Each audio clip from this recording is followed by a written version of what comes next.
T-34, Heart of Steel, Part 1, The Moment of Truth. December 1941. The forests outside Moscow groaned under a weight of snow and smoke. The air itself was frozen, thick with the smell of oil, diesel, and fear. Sergey Kravtsov, 19 years old and barely out of mechanic school, rubbed his hands together and looked at the dark silhouette before him. A new tank stood there, not huge, not elegant, but powerful in its simplicity. The T-34. "Your home, your coffin, and your heart," said the commander, Captain Borodin. His voice was hoarse, wrapped in a scarf stiff with frost.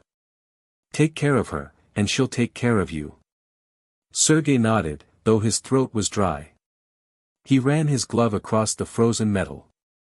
Beneath the rime, he could feel the shape of something alive, the slanted armor, the rough welds, the smell of paint not yet set. It was beautiful and terrifying. He climbed inside, into the tight, metallic darkness. The crew were already in place. Ivan, the gunner, broad-shouldered and calm, humming a half-remembered tune.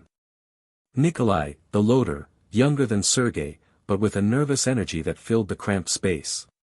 And at the radio, Petya, who had been a student once, before the war turned every boy into a soldier. The commander closed the hatch. The sound outside vanished. The world became steel, echo, and breath. Sergey reached for the ignition. His fingers trembled. He whispered to himself, not sure if it was a prayer or an order. "Come on, heart of steel. Wake up." The starter coughed once, twice, then roared to life. The diesel engine rumbled through the hull like a heartbeat. The walls vibrated. The floor shook. Inside that thunder, Sergey smiled for the first time in days. "Good girl," said Captain Borodin.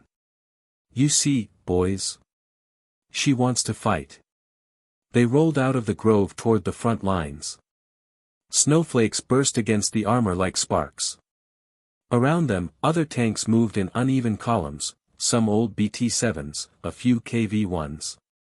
But everyone looked at the T-34s as if they were miracles. That night, near a village called Yakhroma, the unit dug in. The temperature dropped below -30. Sergey lay inside the tank, his breath crystallizing on the hatch above.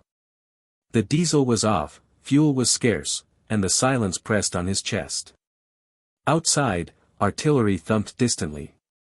The war was close. The kind of close you could smell, cordite, smoke, and fear. Ivan broke the silence. "You ever think about what happens if the gearbox jams?" Sergey laughed once, nervously. "Then we walk. If we're lucky." Borodin's voice came from the turret. "You don't walk anywhere. If the tank stops, you fight from inside until it burns out. That's the rule." No one answered. The frost crackled. The diesel ticked as it cooled. Sergey thought of his father, a machinist back in Tula, who had said once, "Steel remembers the hands that shape it." He wondered if this tank could feel them now, their fear, their hope, their stubborn refusal to die. When dawn came, the engine refused to start. The oil had thickened overnight into black tar. Sergey's hands ached as he worked the crank, his breath coming out in gasps of steam. The others watched silently. They knew what it meant: if the T-34 didn't move, they were dead men. He poured warm water over the pump, banged the side with a wrench, cursed in rhythm. Then he heard it, the faintest cough, the stirring of metal lungs. "Again," said Borodin. "Once more." Sergey pulled the lever. The engine sputtered, then caught. A low, rolling thunder filled the hull. Everyone exhaled at once. "That's it, boys," said Borodin. The hearts beating again. Outside, the snow glittered in the pale light. The T-34 crawled forward, its treads biting through the ice. Sergey grinned through chattering teeth. He felt alive. He felt like part of something larger, a machine, a nation, a heartbeat made of steel and will. But he also felt the weight of it, one failure, one mistake, and the heart would stop. As they moved toward the front, they passed wrecks, burned-out BTs, shattered trucks, twisted guns. Smoke rose like ghosts. The radio crackled with broken voices. Every sound reminded them that death had a schedule, and they were late. By noon, they reached the edge of a forest overlooking a frozen river. Across the ice, through binoculars, Borodin saw movement, gray shapes, armored, precise. "Panzers," he said quietly. "And not alone." Sergey's stomach turned cold. The enemy looked unreal, perfect machines moving in formation, smoke curling from their exhausts like breath from monsters. "Engines on," Borodin ordered. "We hold the bridge until the infantry gets across. After that, we fall back or die trying." Ivan loaded the gun. The metallic clank echoed like a church bell in hell. Sergey's hands tightened on the controls. The engine growled under him. The T-34 was ready. And so was he, though he didn't know it yet. "Steel doesn't feel fear," he whispered, "but the man inside does." The first shells landed on the far bank, sending up geysers of ice and smoke. The battle for Moscow had reached them. And the heart of steel began to beat for the first time in war. Part 2, The Price of Failure. The first German shells tore open the air. They didn't fall with warning, they arrived, fast, brutal, final. Snow exploded around the T-34, showering it in ice and dirt. Inside, the crew flinched as the shock ran through the armor. "Range 200, shouted Captain Borodin over the rumble. "Target, leading Panzer." Ivan swung the gun. The turret groaned as gears locked into place. "Loaded," cried Nikolai, his voice thin from fear. Sergey gripped the levers. He could feel the vibration of the tracks through his boots, like a living pulse. "Fire!" The gun thundered. The recoil slammed through the tank, deafening, pure force. Through the periscope, Sergey saw the round strike, too high, a spark on the enemy's turret. The German machine kept rolling. "Reload!" Borodin ordered. "Faster!" Another shell burst near the river, sending shards of ice across the bridge they were defending. The infantry scattered like black specks against the snow. "Commander," said Petya from the radio, "HQ says we hold at all costs. Reinforcements delayed." Borodin's mouth twitched. "Of course they are." He turned to Sergey. "Keep her moving, mechanic. Don't let her freeze. She dies, we die." The enemy tanks advanced methodically, shells tearing craters in the snow. One of the Soviet KVs nearby took a direct hit. For a moment it stood still, smoke pouring from the turret like breath. Then it was silent. Sergey swallowed hard. He thought of the words his father had once used when teaching him to fix an engine: "Every machine gives warnings before it dies." He hoped he would hear them in time. "Ready!" Ivan shouted again. "Target the bridgehead." Borodin barked. The T-34's gun flashed. This time the shell struck true. The lead panzer burst into orange flame. The explosion rolled across the ice, echoing through the valley. "Direct hit!" Ivan roared.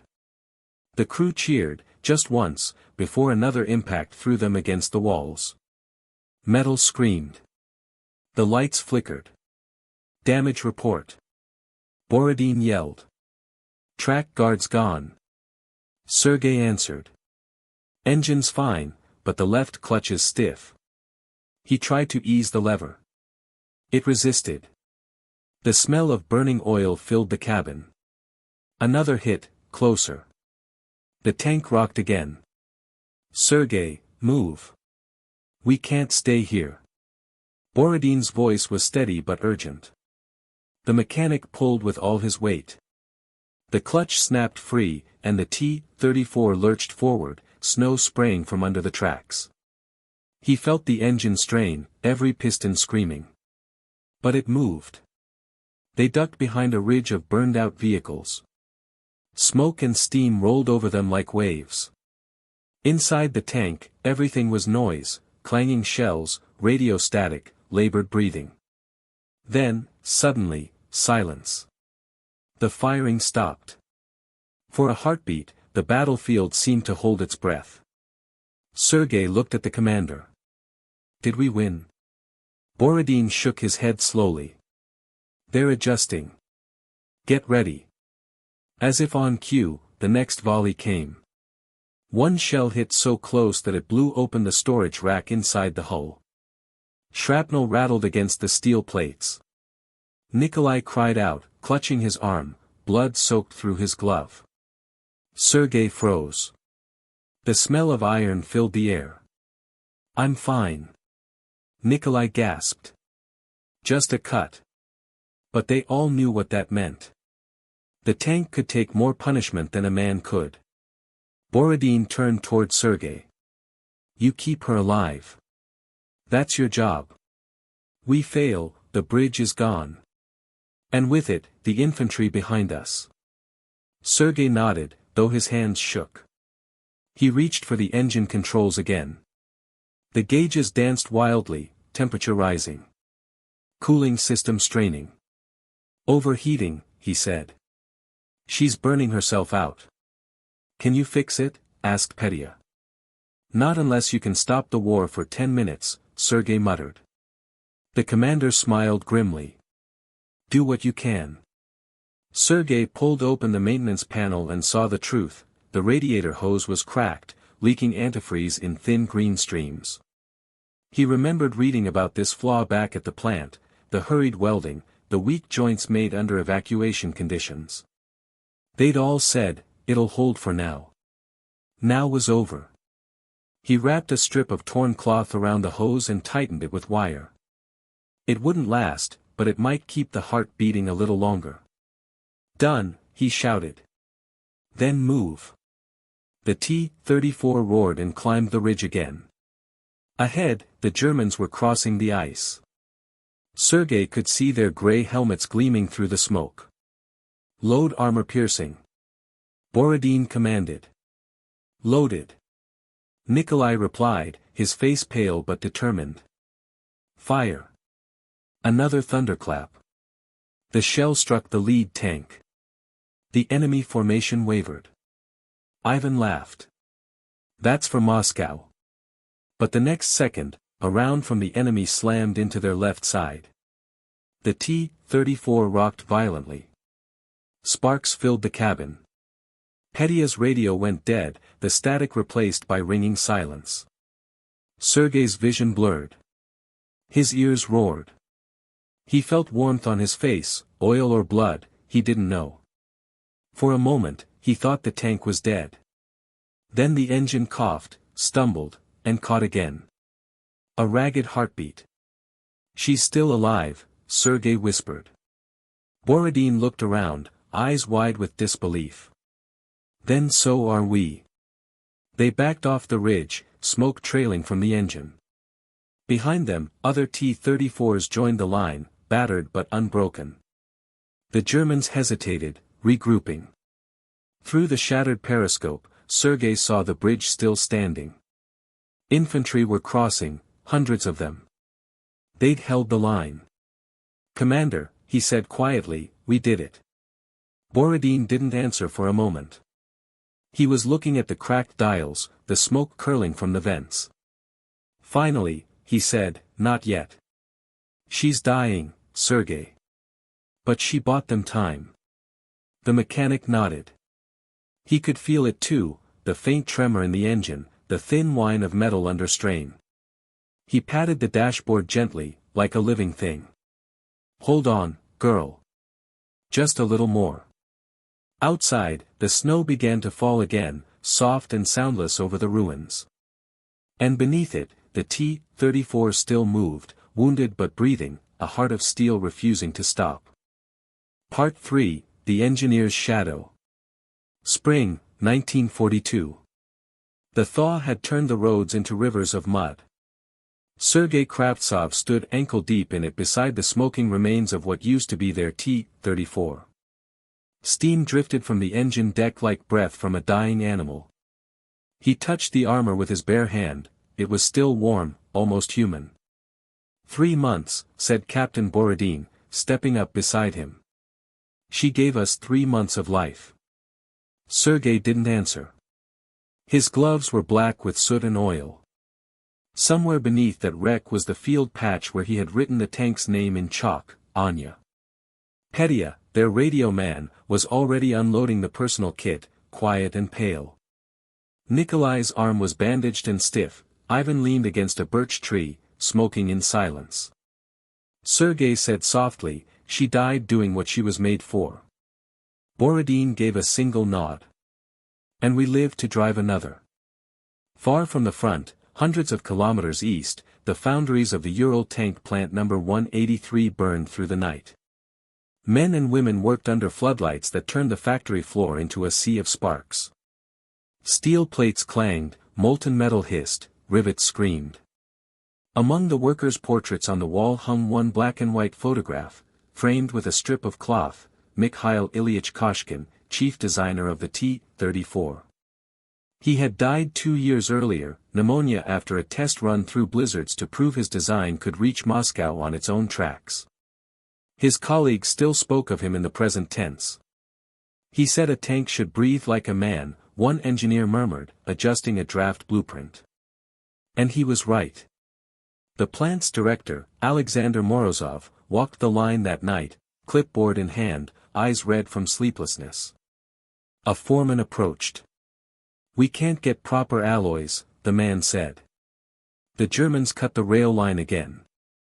We're welding with soft steel, comrade director." Morozov looked at the half-built hull on the jig. "Then make the seams twice as thick. We'll trade weight for strength. The front needs tanks, not excuses." He scribbled notes: simplify gearbox, reinforce fuel lines, relocate radiator. Every correction written in grease pencil was bought with blood he would never see. Back at the front, a supply convoy arrived 3 weeks later. Borodin's crew stood in the rain as trucks unloaded fresh tanks. The smell of new paint mixed with diesel and earth. Sergey stared at the new T-34 assigned to them.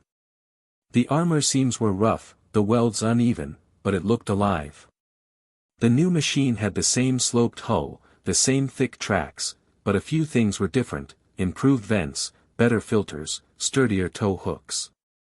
Someone far away had been learning from their pain. "She's uglier," Ivan said with a grin. "Good," replied Borodin.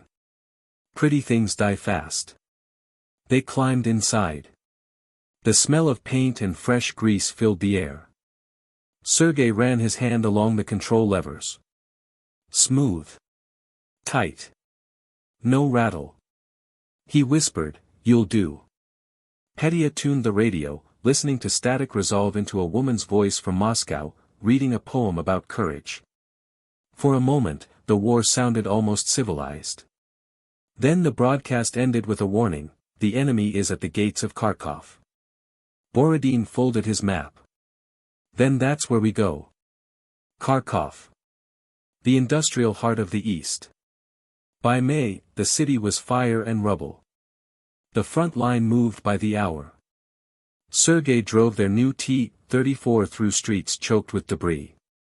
Every building looked like it had been clawed by giants. "Engines running hot," he said over the intercom. "Keep her steady," replied Borodin. "We're linking with the 179th Regiment at the tractor plant." The irony wasn't lost on anyone: the same plant where the T-34 had once been born was now a battlefield.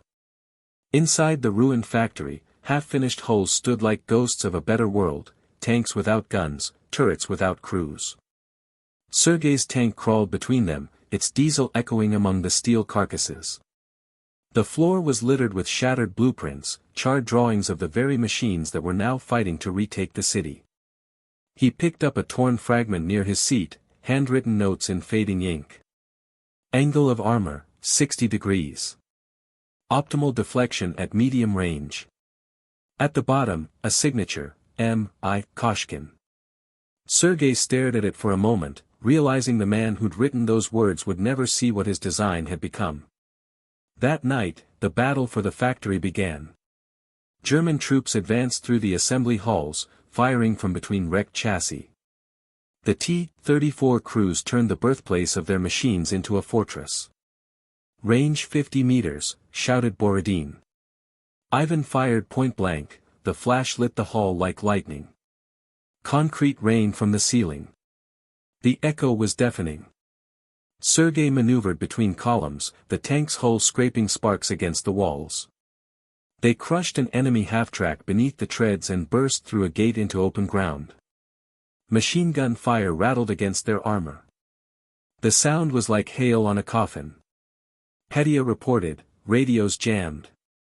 They're all around us." "Then we fight our way out," Borodin said. The next shell hit near the rear, shaking the tank. The cooling gauge spiked again. Sergey knew the signs, another crack in the radiator. The same weakness, still haunting them. He cursed under his breath and turned to the commander. "We'll boil over in 5 minutes. Then make those minutes count." Borodin shouted. They did. The T-34 charged through the smoke, gun blazing. 2 enemy vehicles fell, then a third. But the engine temperature climbed past the red mark. The smell of antifreeze filled the air again. Sergey hit the brakes, engine groaning. "That's it. She's done." Borodin exhaled. "Then we hold here." Outside, the battle raged on. The mechanic leaned his forehead against the steel wall, listening to the engine tick as it cooled. He thought of Koshkin, the man he'd never met, and whispered, "You built her too well to die easy." The next morning, the city changed hands again.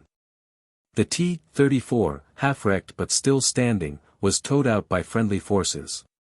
It would be repaired, repainted, and sent north. Sergey stayed with her. He had stopped thinking of these machines as replacements. Each one was part of a lineage, metal born from metal, lessons from loss. "Same heart," he said quietly, patting the warm armor. "Just a new body." Borodin heard him and smiled. "That's what they'll say about us too, someday." Part 4, The Clash of Giants. July 1943. The wheat fields around Prokhorovka rolled like a sea of gold under the sun. Somewhere beyond the haze, the earth trembled with the approach of something vast. Inside their tank, Sergey Kravtsov and his crew waited. The air was hot, heavy with the smell of fuel and sweat. Flies droned around the periscope slit. Captain Borodin unfolded his map, edges brown from use. "This is it, boys," he said. "The Germans are throwing their new beasts at us. Tigers, they call them. Let's see if they bleed like anything else." Ivan, the gunner, cracked a grin that didn't reach his eyes. "If it bleeds, we can kill it," he said. Petya's voice came soft over the intercom.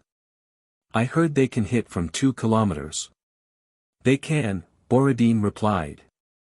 "So we don't give them that distance. We get close. We dance around them. Fast and mean." Sergey checked the controls. The new gearbox responded smooth, better than the old models. He felt the familiar hum through the seat, the living throb of the V2 diesel engine. It was like sitting on a restrained animal that might break loose at any second. Outside, distant thunder rolled, hundreds of guns opening at once. The largest tank battle in history was beginning. "Engines on," ordered Borodin. Sergey turned the lever. The heart of steel came alive again, low and steady. They advanced across open ground, a line of T-34s stretching to the horizon. The sun flashed on their armor. Dust rose like smoke behind them. Somewhere ahead, dark silhouettes moved, slow, deliberate, massive. Through his periscope, Sergey saw them, the German Tiger I tanks, towering, square-shouldered, their barrels long as spears. They looked invincible. "Contact front," shouted Petya. Borodin's voice stayed calm. "Gunner, on my mark." The first shells from the Tigers whistled past, hitting the soil with eruptions of flame. One T-34 exploded to their left, another spun, track torn away. "Keep moving," Borodin barked. "They can't follow all of us." Sergey slammed the throttle forward. The T-34 leapt ahead, bouncing over craters. The engine roared, the world blurred. "Range 300. Ivan shouted. "Fire." The shot rang out, smoke filling the turret. The shell struck a Tiger's side but glanced away, leaving only a black scar. "Ricochet," Ivan hissed. "They're too thick," said Petya. "Then get closer," Borodin answered. 200 meters. Aim for the flanks." Sergey's heart pounded. He could almost feel the enemy gunners gaze through his sights. One direct hit, and they'd be vapor. A German shell screamed overhead and detonated behind them. The blast lifted the T-34's rear clear off the ground. Inside, tools flew, metal rang like bells. Nikolai cried out, "We've lost the antenna." "Forget it," Borodin shouted. "We don't need to talk, we need to kill." They weaved between burning husks, smoke mixing with wheat dust. The smell of scorched rubber filled the cabin. Every second stretched long as an hour. At last they came up behind a small ridge. "Hold," Borodin ordered. "Ivan, wait for him to turn." Through the narrow slit, Sergey saw the Tiger lumbering forward, confident, its turret slowly traversing to face another target. Its rear armor gleamed dark and clean. "Now." Ivan fired. The shell hit true, low, into the exhaust grills. A burst of orange fire erupted. For a moment the Tiger hesitated, then black smoke gushed from the rear deck.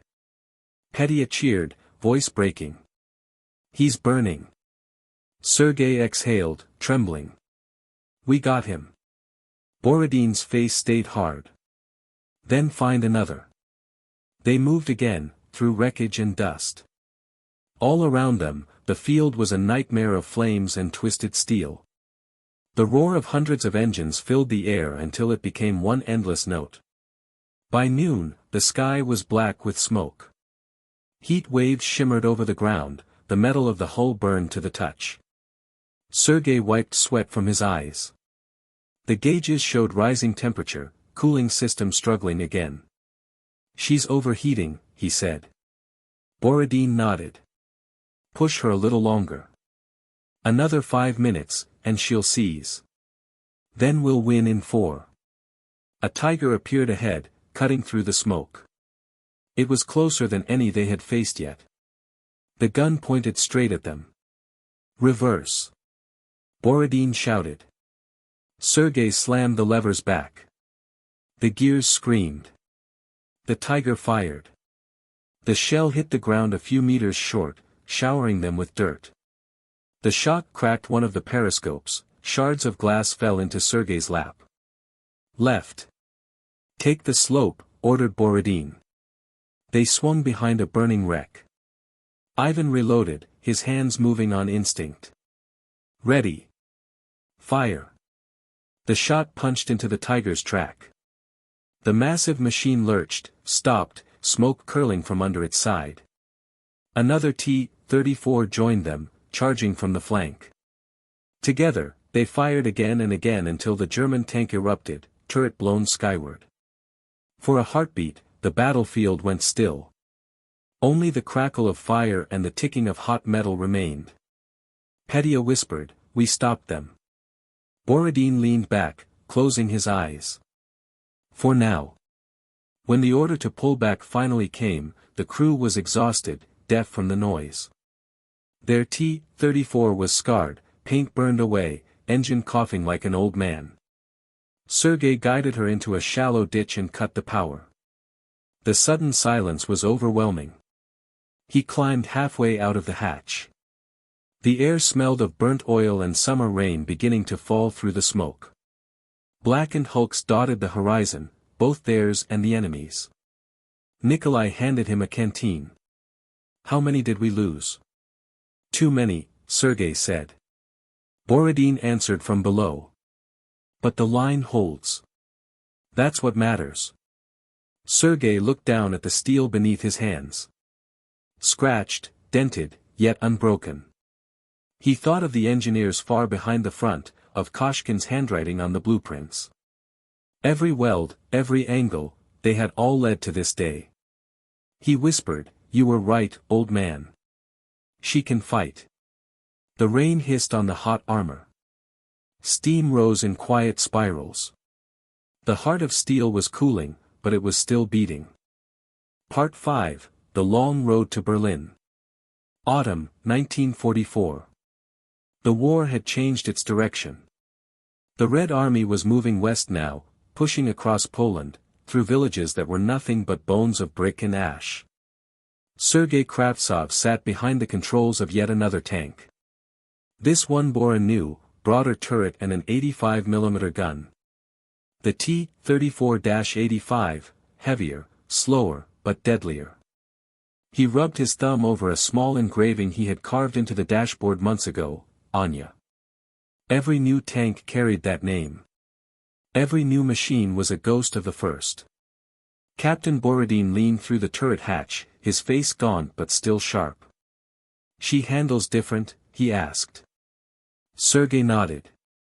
"More weight on the front. But she feels balanced. Like she knows what she's doing." "That's good," Borodin said, smiling faintly. "Because I'm not sure any of us do." They were following a column through a wide, muddy road. The landscape was soaked from constant rain. The smell of wet earth mixed with diesel smoke. On both sides of the road, the ruins of war passed by, burned farmhouses, overturned carts, fields littered with twisted helmets and forgotten rifles. "Feels like the whole world's been chewed up," Ivan muttered from the gunner's seat. Nikolai, who had become quieter since Kursk, replied softly, "And where the teeth?" They all laughed, tired, hollow laughter that belonged more to ghosts than men. By nightfall, they reached a small Polish village. No lights, no movement, only silence and the creak of the tank cooling down. Sergey climbed out and stretched, feeling the cold rain soak through his jacket. The village was nothing but skeletons of houses, each one blackened by fire. He saw movement in one doorway, a girl, maybe 12, barefoot, clutching a ragged doll. She looked at the tank with wide, frightened eyes. Sergey froze. He removed his gloves and raised a hand in greeting. "It's all right," he said quietly, though she could not understand him. "We're not here to hurt you." The girl didn't run. She simply nodded once, then disappeared into the ruins. When Sergey climbed back into the turret, he said, "There's no one left here, just echoes." Borodin looked at him for a long moment. "That's what war does. It leaves rooms full of silence." Petya tuned the radio. A Moscow broadcast came through, the voice of a woman reading casualty numbers and then a poem about the motherland. Her tone was calm, almost gentle. Then came the order, "Advance toward the Vistula River." Borodin sighed. "Another river, another bridge." Sergey muttered, "And another tank that won't quit." 2 weeks later, they reached the eastern bank of the Vistula. The Germans were dug in on the far side, and the crossing would be hell. Borodin's unit received orders to provide covering fire while engineers built pontoons. As the first light broke, fog hung over the river like smoke from some sleeping monster. The roar of artillery began again, endless, rolling, shaking the ground. Sergey's tank fired shell after shell into the fog, aiming at muzzle flashes and shadows. Each recoil shook his bones. "Temperature holding steady," Sergey said, checking the gauges. "These new models, they fixed the overheating." "Good," Borodin replied. "We learned that lesson in blood." Then came the counterfire. German shells tore into the riverbank. One landed so close that mud splattered across the hatch like rain. "Direct hit on our left flank," Petya reported through the headset. 2 tanks down. Borodin gritted his teeth. Keep firing. We hold until the bridge stands. Hours passed like minutes. The T-34-85's barrel glowed faintly red from the heat. When the engineers finally signaled that the pontoons were ready, the crew could barely hear each other over the engine's roar and the ringing in their ears. Crossing now. Sergey shouted. Hold tight. The tank rolled onto the floating bridge. Water splashed over the tracks. The pontoons groaned under the weight. In the fog, Sergey could see the dark outlines of other tanks crossing, one by one, like steel ghosts moving through mist. Halfway across, an explosion lifted part of the bridge. The tank lurched sideways. Everyone shouted at once. Reverse. Borodin yelled. Can't. Sergey grunted, fighting the levers. Gears jammed. The bridge sagged under them. Water surged over the edge, icy and black. Nikolai, white-faced, said, if we go in, she'll sink in seconds. Sergey slammed the lever again. Metal groaned. Then, with a grinding scream, the gears caught. The T-34 backed up inch by inch until the treads found solid planking again. When they finally reached the far bank, everyone was silent. Even the engine seemed to breathe slower. Borodin exhaled. Next time someone calls these things indestructible, I'll throw them in a river. Sergey smiled weakly. But she made it, Captain. She always does. Winter came, and with it, the long push toward Germany. Every day was the same rhythm: start the engine, fight, repair, move, repeat. The men no longer spoke of victory. They spoke of endings. At night, Sergey would sit beside the tank, staring at the stars. The engine's metal ticked as it cooled, the sound like a clock counting down to something inevitable. He would think of Koshkin, of the factory workers, of the girl in the ruins. All of them, somehow, were inside this machine, voices that refused to be silenced. One evening, Petya said quietly, "Do you ever think what we'll do when it's over?" Sergey smiled at the dark sky. "Fix tractors, maybe. Sleep without engines in our dreams." Ivan chuckled. "You think you can sleep after all this noise?" "Maybe the silence will be the loudest thing," Sergey said. Borodin didn't say anything for a while. Then, softly, he added, "When it's over, we'll remember. That's all that really matters." By early 1945, they reached the Oder River. Beyond it lay Berlin. The crew, worn thin but unbroken, prepared for the final assault. Sergey cleaned the filters one last time, tightening bolts with practiced care. His hands moved automatically, but his mind was somewhere else, on every tank that had died before this one, on every man who hadn't made it. He whispered to the machine, "One last run, girl. One last push." The T-34's engine answered with a low, steady rumble, a heartbeat ready to face the storm again. Part 6, The Heart of Steel. April 1945. Berlin. The city was no longer a place, it was a wound that refused to close. Smoke hung over the streets like a second sky, broken buildings stood like teeth of some giant jaw, and every step forward felt like walking into history's last heartbeat. Sergey Kravtsov sat in the driver's seat of his T-34-85, engine idling low, rumbling through the cobblestone street. Around him, other tanks moved slowly between the ruins, their tracks crushing bricks, glass, and the bones of the fallen war machine. Captain Borodin leaned out of the turret, scanning the rooftops with binoculars. "Snipers," he said flatly. "Always snipers." Ivan, the gunner, replied, "Can't they just give up already?" "No," said Borodin. "They built this mess. They'll die in it." The radio crackled with static, and Petya's voice broke through. "Command says we're close. Reichstag is 2 kilometers ahead." Sergey tightened his gloves. 2 kilometers might as well be 2,000. Borodin smiled grimly. Then let's start walking. They advanced street by street, each block another pocket of resistance. The T-34's gun fired point-blank into machine gun nests, enemy shells screamed from the shadows. The air was thick with dust and the stink of cordite. Left flank, shouted Nikolai. Sergey turned hard. The tank's tracks ground over rubble, sending sparks into the gloom. A shell hit nearby, rattling every bolt loose. Damage? Borodin asked. Nothing serious, Sergey said, though the engine gauges flickered in protest. She's tired, Captain. We all are. Then she'll rest when we do, Borodin said. They reached a square littered with broken statues. A toppled bronze eagle lay in the middle of it, wings torn off, face down in the mud. Sergey slowed the tank. This city's full of ghosts, he murmured. Keep moving, said Borodin quietly. Let the dead stay dead. From the far side of the square, an anti-tank gun opened fire.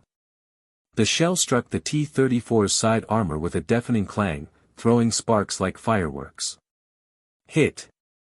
Ivan shouted. Tracks intact. Sergey said. We're good. Borodin snapped, return fire. Ivan fired. The explosion lit the square, revealing German soldiers running for cover. Another shot, and the gun emplacement vanished in a shower of brick and flame.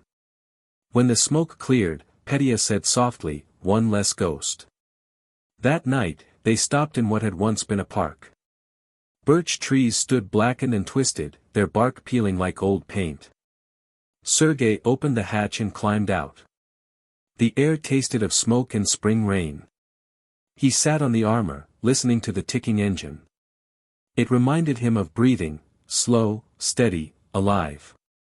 Borodin joined him, holding a metal cup of bitter tea. You ever think about how far we've come? He asked. From Moscow to here, Sergey said. Feels like a lifetime. It is, Borodin replied. For some of us. They both looked at the tank. Its armor was dented, scarred, the green paint burned to gray. Yet it still stood. She's older than she looks, Sergey said, patting the side. And stronger than any of us. Borodin smiled faintly. Machines don't feel fear. That's what makes them dangerous. No, Sergey said quietly. It's the people inside who make them unstoppable. Dawn. The final assault on the Reichstag began. The T-34 rolled forward through the thunder of artillery, past burning trucks and fallen walls. Infantry followed in its shadow, ducking for cover as bullets whipped through the air. Target ahead. Ivan shouted. Panzerfausts in the windows. Keep her moving. Borodin ordered. Don't give them a still target. Sergey drove like a man possessed, weaving through craters and debris. The tank shook violently, each impact threatening to throw a track. But it didn't stop. A rocket hit the front plate, rocking the entire hull.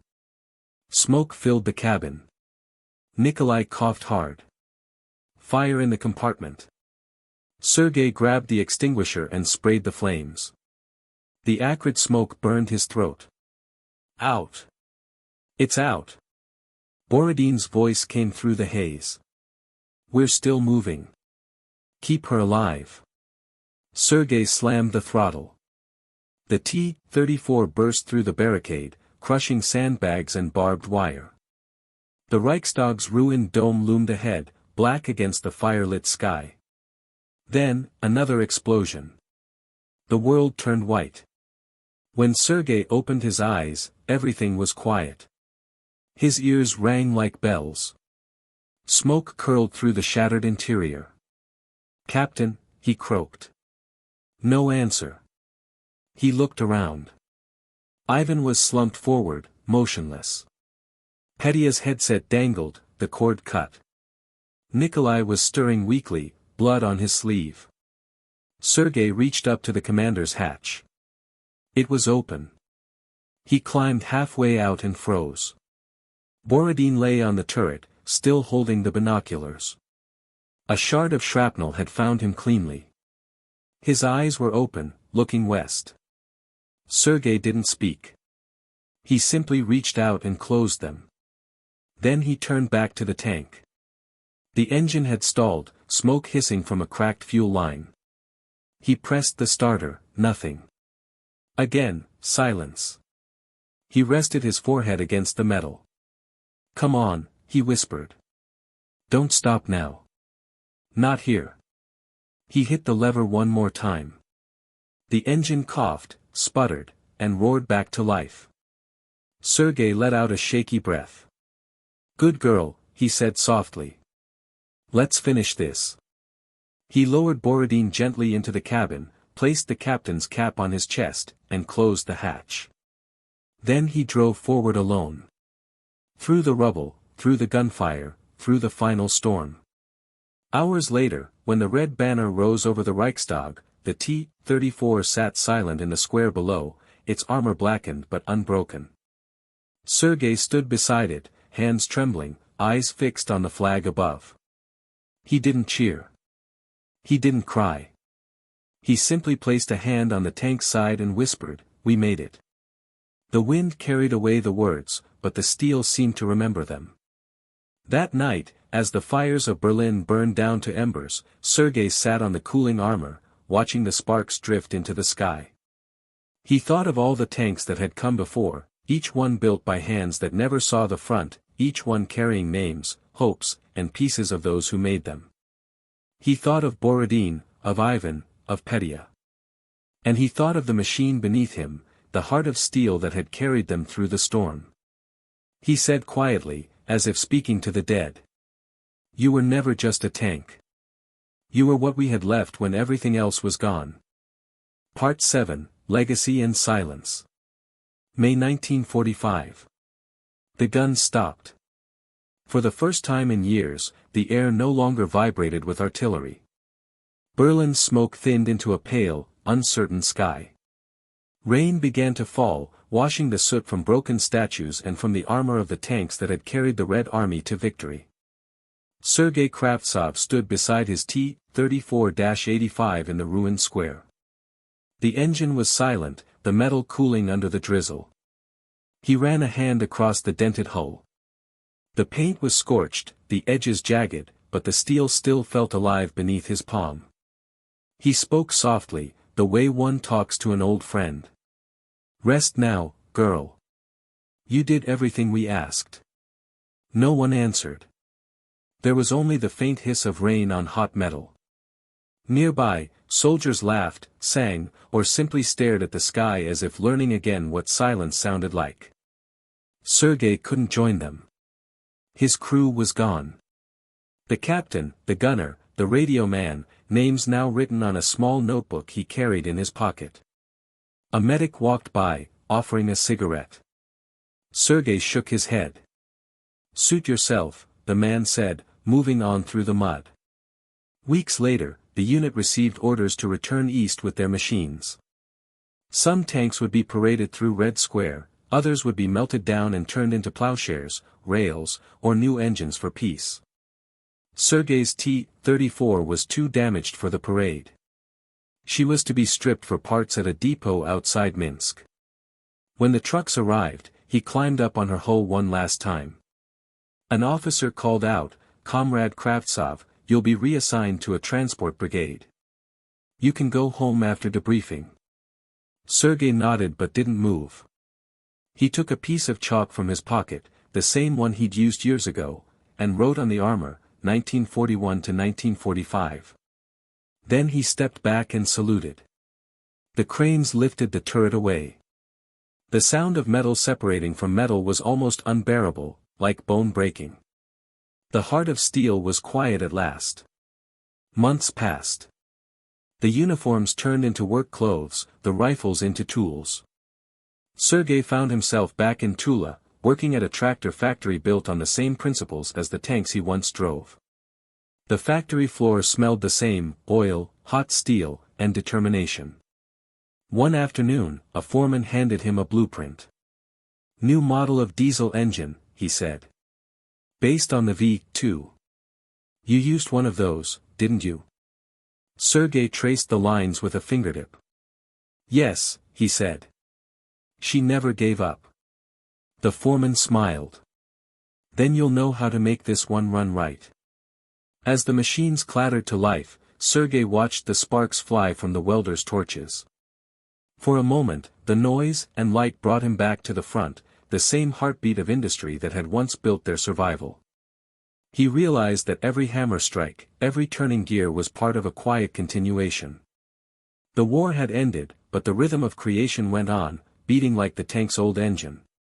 In the evenings, he would walk home through the workers' settlement. Children played with tin models of tanks, shouting, "For the motherland." Their laughter echoed between new brick walls rising from old rubble. Sometimes he stopped to watch them. One boy noticed and asked, "Mister, were you in the war?" Sergey nodded. "Was it scary?" the boy asked. He thought for a long time before answering. "Yes," he said.